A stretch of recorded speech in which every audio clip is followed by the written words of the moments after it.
Women have butts and women have boobs. I know. It comes as a surprise to many that women are actually, women and we look like a woman? So insane. On a more serious note though, there is a big purist culture issue in Catholicism right now that I've been noticing, and for some reason these people think that women shouldn't look like women. All makeup is vanity, dressing so people can tell you're a woman is completely immodest, and in general if you are a woman you just should not exist on the internet, period. And honestly, the way that we are treated by people online is a far cry from how the church tells people to treat women.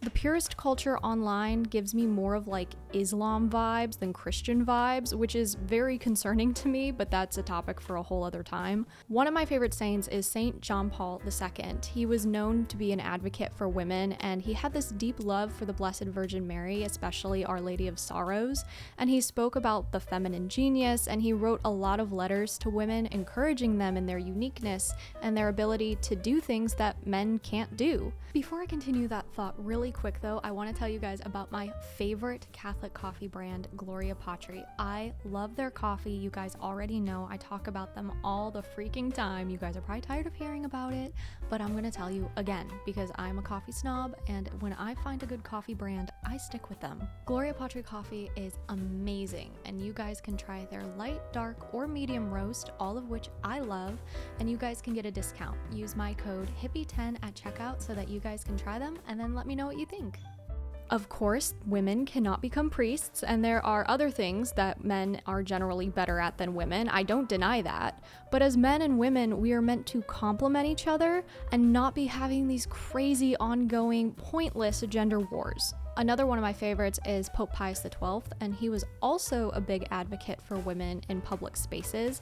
He wrote this letter, I think it was called Your Destiny is at Stake. It was, he addressed women, it was in 1945, and he was specifically addressing Italian women, and he argued that every woman has a proper apostolate that is not just a copy of a men's role. He emphasized that women's influence was necessary to restore the family and society. Now, can women abuse this? Can they take it out of context? Can they take it too far for their own selfish endeavors? Absolutely. Women aren't perfect. However, we do play a very important role in the church and in society, and that should not be downplayed or belittled because some women have abused it. And we have so many women who are amazing examples to follow.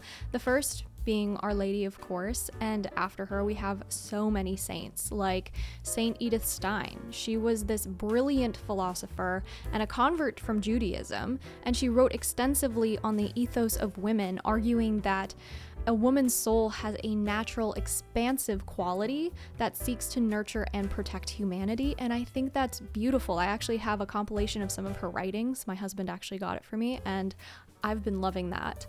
And then there's also Saint Catherine of Siena, who's one of my personal favorites, and she's a doctor of the church, and she didn't hold a formal office, but she had a lot of spiritual authority, and she would famously challenge popes, and she would navigate high-level politics in the church. She wouldn't do this by like trying to mimic men or be masculine.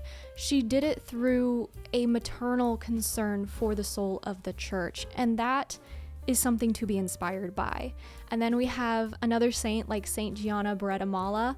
I love her. Okay, she was a pediatrician, she was a mother, she balanced this high-level medical career with her family life, and then she ultimately gave her life for her unborn child.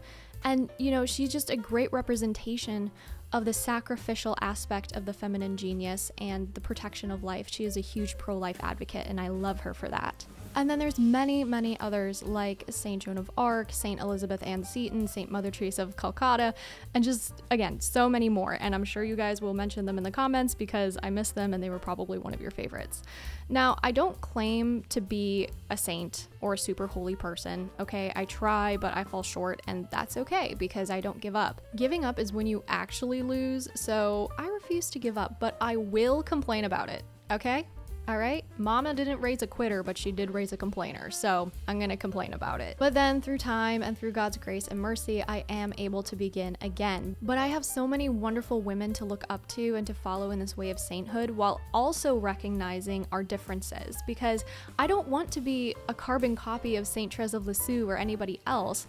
God made me unique, so I'm going to lean into that, but I also want strong women to look up to because it's inspiring and it helps me on this journey of sainthood. I got this really sad comment from a follower the other week about how people online and in her trad church group made her feel embarrassed to be a woman. She was ashamed to be feminine and to have been born a girl because of the amount of ridicule and just bullying that she was receiving from people. How diabolical is that? My heart really felt for this girl because I was there too at one point, until I kind of just decided I didn't care what anyone thought anymore, especially strangers on the internet who didn't know me, especially when I had good friends who will and have called me out before, who actually know me and know when I'm acting out versus what's completely normal. And y'all know my slogan, all right? Haters will be prayed for.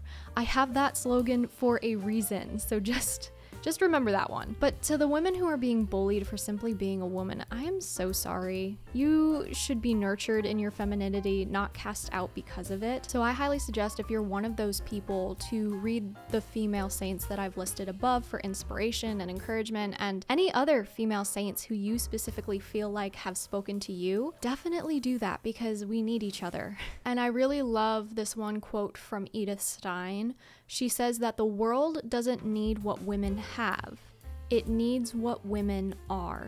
I just want you guys to sit with that for a second, so pause the video if you want to do that. But this world is just obsessed, and I mean obsessed, with resumes and side hustles and money and appearance and what we can deliver to the table.